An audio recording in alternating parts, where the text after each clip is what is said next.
Let's say I have the indefinite integral 1 over the square root of 3 minus 2x squared. And of course, I have a dx there. So right when I look at that, there's no obvious, I guess, traditional method of taking this antiderivative. I don't have the derivative of this sitting someplace else in the integral, so I can't do traditional u substitution. But what I can do is I could say, well, this almost looks like some trig identities that I'm familiar with. So maybe I can substitute with trig functions. So let's see if I can find a trig identity that looks similar to this. Well, our most basic trigonometric identity, this comes from the unit circle definition, is that the sine squared of theta plus the cosine squared of theta is equal to 1. And then if we subtract cosine squared of theta from both sides, we get, or if we subtract sine squared of theta from both sides, we could do either. We could get cosine squared of theta is equal to 1 minus sine squared of theta. We could do either way. But this, all of a sudden, this thing right here starts to look a little bit like this. Maybe I can do a little bit of algebraic manipulation to make this look a lot like that. So the first thing, I would like to have a 1 here. At least that's how my brain works. So let's factor out a 3 out of this denominator. So this is the same thing as the integral of 1 over the square root of, let me factor out a 3 out of this expression. 3 times 1 minus 2/3 x squared. All I did nothing fancy here. I just factored the 3 out of this expression. That's all I did. But the neat thing now is this expression looks a lot like that expression. In fact, if I substitute, if I say that this thing right here, this 2/3 x squared, if I set it equal to sine squared theta, I will be able to use this identity. So let's do that. Let's set 2/3 x squared. Let's set that equal to sine squared of theta. Sine squared of theta. So if we take the square root of both sides of this equation, I get the square root of 2 over the square root of 3 times x is equal to the sine of theta. If I want to solve for x, what do I get? And well, we're going to have to solve for both x and for theta, so let's do it both ways. First, let's solve for theta. We could get, if we solve for theta, you get that theta is equal to the arc sine, or the inverse sine, of square root of 2 over square root of 3x.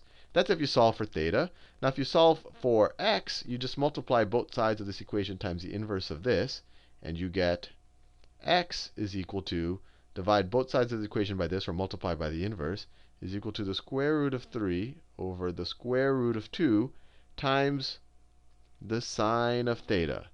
And we're going to substitute this with sine squared of theta, but we can't leave this dx out there. We have to take the integral with respect to d theta.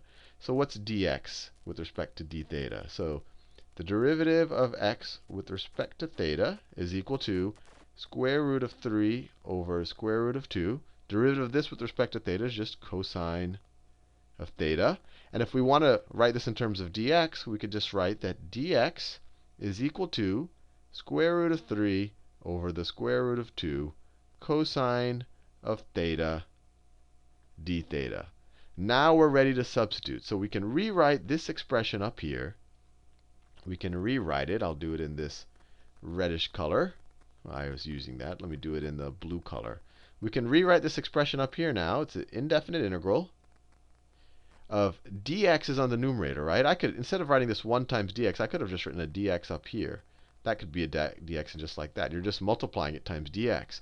So what's dx? Dx is this business. I'll do it in yellow. Dx is this right here. So it's the square root of 3 over the square root of 2 cosine theta d theta. That's what dx was. Now, the denominator in my equation, I have the square root of 3 times, now it's 1 minus. Now I said 2/3 x squared is equal to sine squared of theta. 1 minus sine squared of theta. Now how can I simplify this? Well, what's 1 minus sine squared of theta? That's cosine squared of theta.